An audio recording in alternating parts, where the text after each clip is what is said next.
আসসালামু আলাইকুম, technique easy education থেকে স্বাগতম জানাচ্ছি আমি জুয়েল। আজকের পর্বে আমাদের পাঠ্য বইয়ের যে 6 নম্বর প্রশ্ন আছে যেটা সৃজনশীল আছে সেই সমস্যাটা সমাধান করব। যেখানে আমাদের দুইটা উদ্দীপকে দুইটা দ্বিপদী বিস্তৃতি দেওয়া আছে। প্রথমটা a সমান 2x² minus 1/2x³ whole to the power 10, আর একটা আছে b equal 3k minus 2x divided by 3 whole to the power 5।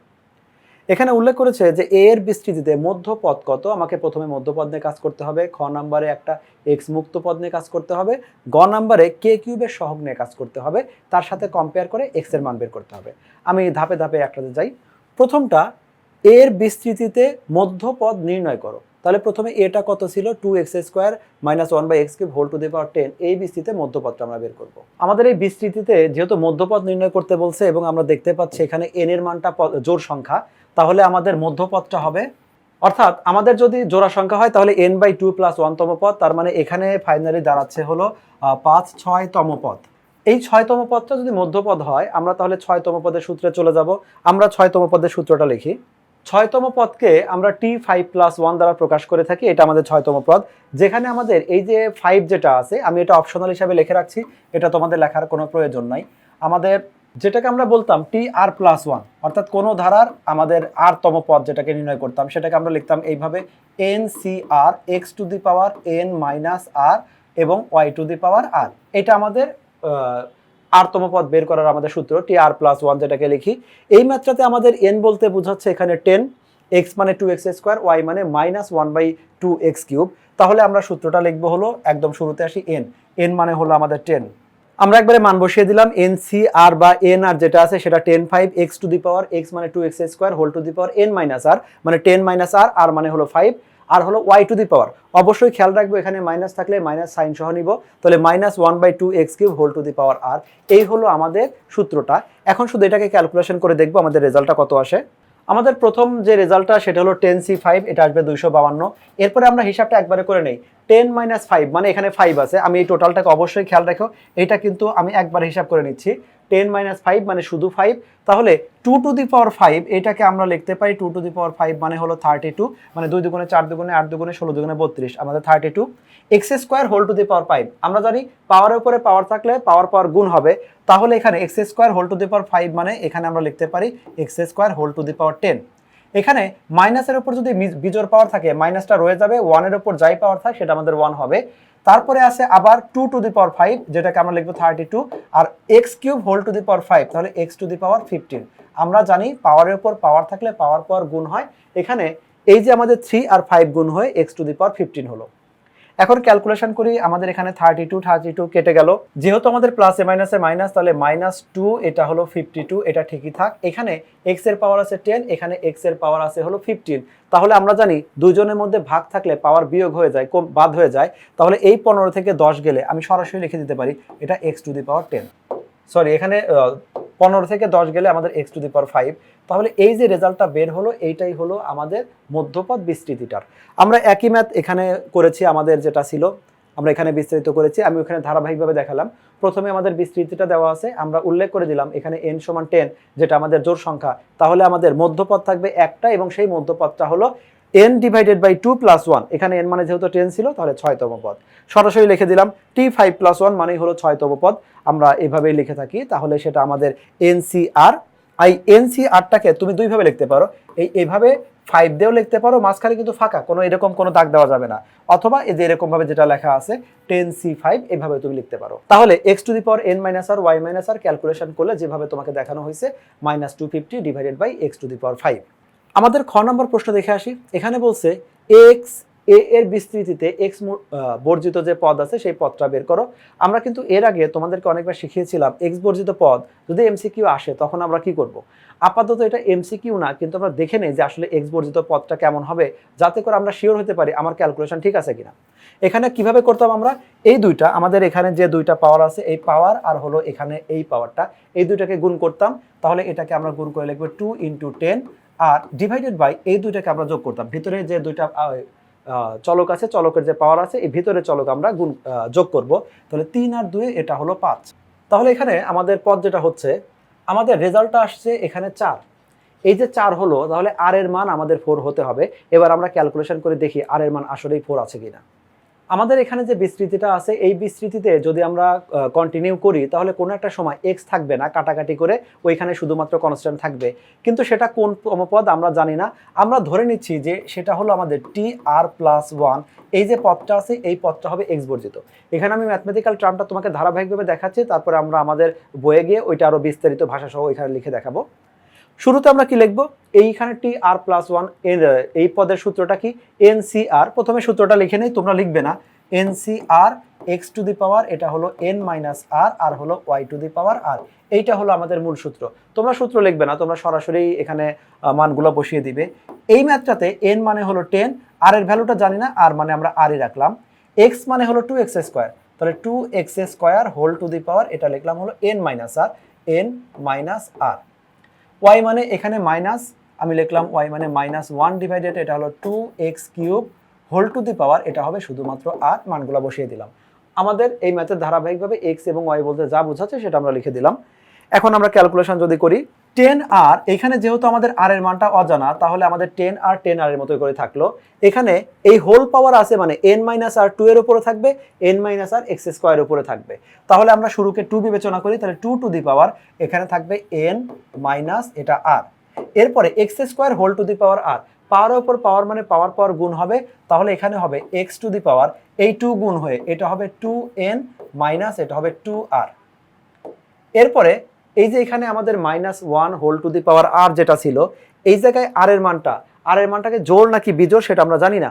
তাহলে আমরা এখানে আর এর উপরে 1 এর উপরে যাই পাওয়ার দেয় সেটা তো 1 হলেও মাইনাসের উপরে কি পাওয়ার দেব, মানে এটা জোড় না বিজোড় সেটা জানি না। তাহলে এটাকে আমরা সেম রেখে দিলাম, -1 এটা হোল টু দি পাওয়ার আর দিয়ে দিলাম। যেহেতু এটা হোল পাওয়ার উপরে নিচে দুইটাই আছে, তাহলে এখানে 2 টু দি পাওয়ারও আর হবে এবং এখানে এক্স টু দি পাওয়ার হবে হলো 3r। এইটুকু আমরা বের করলাম।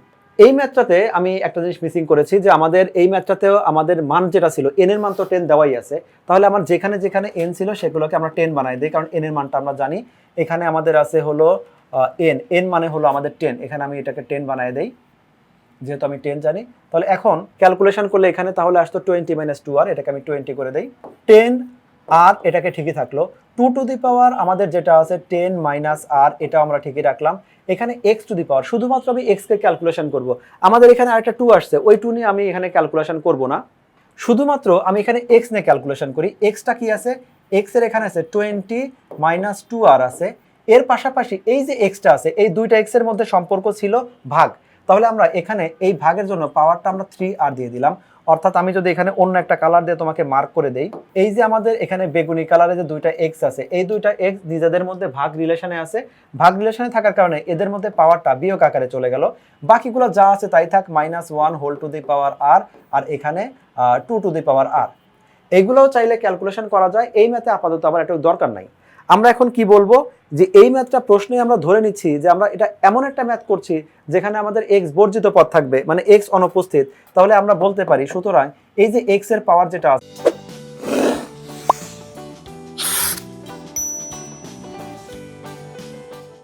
20 মাইনাস 2r মাইনাস 3r, তাহলে এইটা সমানই 0। আমি যদি এখানে 20টাকে রেখে দেই তাহলে 2r আর 3r মানে 5r হবে।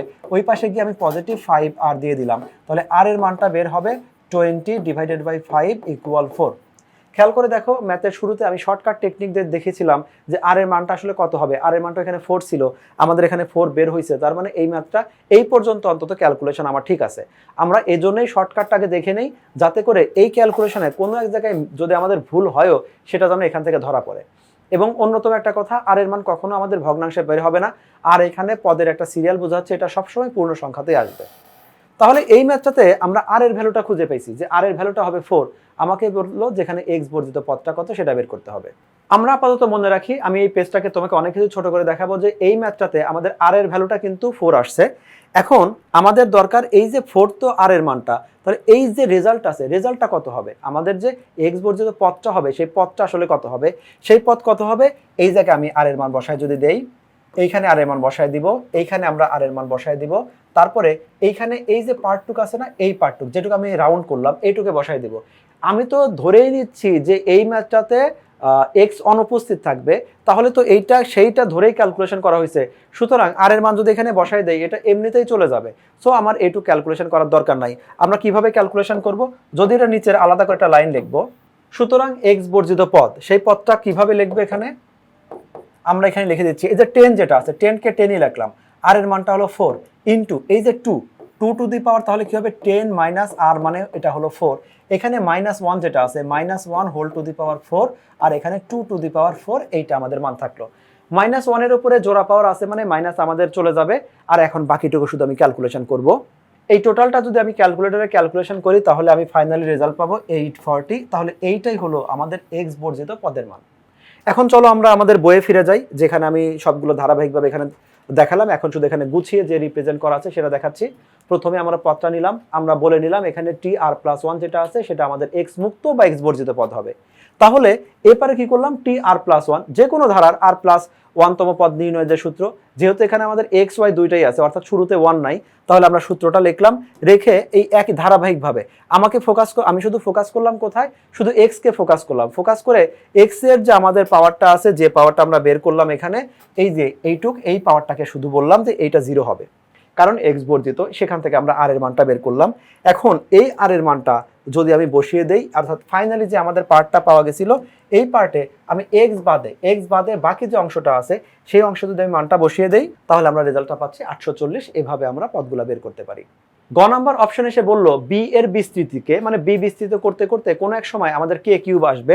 আমরা দেখতে পাচ্ছি বি হলো 3k minus 2x divided by 3 whole to the power 5, এটাকে আমি বিস্তৃত করতে থাকবো, কোনো একটা সময় কে কিউব আসবে, কখন কে কিউব আসবে আমি সেটা আপাতত ধরো জানি না।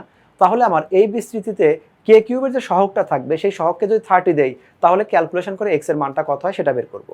শুরুতে তাহলে আমরা কি করব, এই বিস্তৃতিতে আগে কে কিউব পর্যন্ত পৌঁছাবো, কিন্তু কে কিউব কোথায় ওটা আমরা জানি না। তাহলে আমরা শুরুতে কি করব, এই কে কিউবের জন্য সূত্র অ্যাপ্লাই করব আর প্লাস 1 দিয়ে। এই ম্যাথটা খুবই সিম্পল, আমি সরাসরি বই থেকেই তোমাকে দেখাচ্ছি যে আমাদের বিস্তৃতি যেটা দেওয়া আছে, আমি ধরে নিলাম যে আর প্লাস 1তম যে পদটা আছে, যে কোনো বিস্তৃতিতে আর-তম 1তম পদের সূত্র যেটা nCr x to the power n minus r y to the power r. Y বসানোর সময় অবশ্যই কিন্তু খেয়াল রাখবো যে আমাদের সাইন সহ, প্লাস থাকলে তো লেখা না লেখা একই কথা, মাইনাস থাকলে অবশ্যই শো করব। এইটুকের মধ্যে আমি সবগুলো পাওয়ার ডিভাইড করে দেই। এই জায়গায় যেহেতু আমাদের হোল পাওয়ার আছে, তাহলে এই যে 5 মাইনাস আর, এটা 3 এর উপরে কাউন্ট হবে, কে এর উপরে কাউন্ট হবে, আমি দুইটার উপর কাউন্ট করে দিলাম। মাইনাসের উপর -1, মাইনাসের উপর আর দেওয়ার -1 এর উপর আর দেওয়া একই রকম কথা, শুধু মাইনাস লেখাটা কেমন দেখায় সেজন্য আমরা -1 হোল টু দি পাওয়ার আর দিয়ে দিলাম। তাহলে এখানে যে অপশনটা আসলো, এখানে -1 two the power R 2 two the পাওয়ার, এই জায়গায় আমাদের 2 এর উপরও পাওয়ার থাকবে, 3 এর উপরও পাওয়ার থাকবে, x এর উপরে পাওয়ার থাকবে। আমি 2/3 কে হোল পাওয়ার দিয়ে x কে আলাদা করে রাখলাম, কারণ x নিয়ে আসলে এখানে আলোচনা করছি, x গুলাকে একসাথে করব, কনস্ট্যান্ট গুলাকে আলাদা করব। এখন আপাতত এইখানে আমাদের ফোকাস রাখতে হবে কে কিউবকে নিয়ে। তাহলে কে এর ভ্যালুটা কত ওইখানে দেখব, কে এর ভ্যালু পাচ্ছি এইখানে টোটাল ক্যালকুলেশনের মধ্যে কে শুধু এক জায়গায় আছে, এইখানে শুধু কে আছে, আর তো কোথাও কে নাই, তাহলে বাকি ক্যালকুলেশন করার দরকার নাই। আমি কে এর যে পাওয়ার আছে ওইটাকে 3 বলবো, কারণ আমি ধরে নিচ্ছি আমি এমন একটা পদ নিয়ে আলোচনা করছি যেটা কে কিউব। এইখানে তাহলে কে এর যে পাওয়ারটা আছে এইটাই আসলে কিউব কে, অর্থাৎ পাওয়ার 3 কে প্রকাশ করছে, তার মানে আর এর মানটা হবে 2। এখন আর এর মান যদি 2 হয়, সেই পদটাকে আমরা সেই আর এর মান 2 ধরে নিলাম, কিন্তু তাহলে সেই পদটা আসলে কি দাঁড়ায়, তাহলে আমি এই যে টোটাল যে আমাদের রাশিটা আছে এখানে যেটা থাকলো, এই টোটালের উপরে এইখানে টোটাল জায়গায় আমি আর এর পরিবর্তে 2 বসায় যদি দেই, 2 বসালে আমাদের কি আসছে দেখি, আমরা বললাম আর সমান 2 যদি হয়, টোটাল জায়গায় সব জায়গায় আমি 2 বসায় দিলাম যেখানে যেখানে আর ছিল, তাহলে ফাইনাল রেজাল্টটা আসছে 120x² কে কিউব। এখন এই 120x² কে কিউব, এই রাশিতে কে কিউব আছে ঠিক আছে, তাহলে কে কিউবের সহগ কত, এই যে আমাদের 120x², এইটাই কে কিউবের সহগ। আর প্রশ্নে বলে দিছে এই কে কিউবের যে সহগ হবে তাকে আমরা 30 লিখতে পারি। এখন এটাকে যদি আমি 30 লিখি, তাহলে আমাদের x² সমান কি হচ্ছে, আমরা 120 কে ওই পাশে পাঠিয়ে দিলে কাটাকাটি করলে 1/4 আসছে, তাহলে x সমান কি হবে, এই স্কয়ারটা ওই পাশে পাঠিয়ে দিলে 1 কে রুট করলে 1, 4 কে রুট করলে 2, তাহলে আমরা ফাইনালি এই দুইটা শর্ত আমরা কম্পেয়ার করে x এর যে ভ্যালুটা পাচ্ছি সেটা হলো 1/2। এই ম্যাথটাকে আমরা অন্য একটা পদ্ধতিতেও এটাকে সমাধান করতে পারি, যেমন এটা আমাদের ধারা ছিল কে কিউব আসবে, কোনো না কোনো সময় তো কে কিউব অবশ্যই আসবে, কখন আসবে সেটা আমি জানি না। আমি একদম ম্যানুয়ালি যেভাবে নর্মালি যেভাবে আমি বিস্তৃত করতাম একদম শুরু থেকে শেষের দিকে এরকম কন্টিনিউ করতে থাকবো, এবং খেয়াল রাখবো কখন কে কিউব আসবে, কখন কে কিউব আসবে। এখানে যেমন কে এর পাওয়ার 5 হয়েছে, এখানে 4 হচ্ছে, এইখানে আমাদের কে কিউব 3 - 2 মানে এখানে আমাদের 3 আসছে। এই যে যখন আমাদের কে এর পাওয়ার 3 আসলো, আমি ওই জায়গায় থেমে যাব। তারপরে বলবো এখানে আমার কে কিউব আসছে, আমি ওইটুকু নিয়ে ক্যালকুলেশন করব। কিন্তু এক্ষেত্রে দেখা যায় অনেক সময় এমনটা হতে পারে এই পাওয়ারটা 5 না থেকে 10 আছে, 12 আছে। এই টাইপের ম্যাথের ক্ষেত্রে আমাদের কিউব বলো স্কোয়ার বলো যে কোনো একটা কিছু খুব শুরুতে হতে পারে, অনেক দূরেও হতে পারে। এই টাইপের ম্যাথ অনেক লেন্দি হয়ে যাবে। সেজন্য সবচেয়ে বেটার হয় আমরা সবসময় ক্যালকুলেশনগুলো এই r+1 তম যে পদের সূত্র আছে সেই সূত্র ধরে করব। তাতে করে পাওয়ার যত বড়ই থাক একটা নির্দিষ্ট সীমার মধ্যে আমাদের রেজাল্টটা পেয়ে যাব। এই ছিল আজকে আমাদের পর্ব, যেখানে আমরা মধ্যপদ, এক্স বর্জিত পদ এবং কোনো একটা পদের সহগ নিয়ে আলোচনা করে অন্য পদের চলকের মান বের করা। আশা করি তোমরা ক্লাসটা বুঝতে পেরেছো এবং আগামী পর্বে তোমাদেরকে স্বাগতম জানিয়ে আজকের মতো বিদায় নিচ্ছি। আল্লাহ হাফেজ।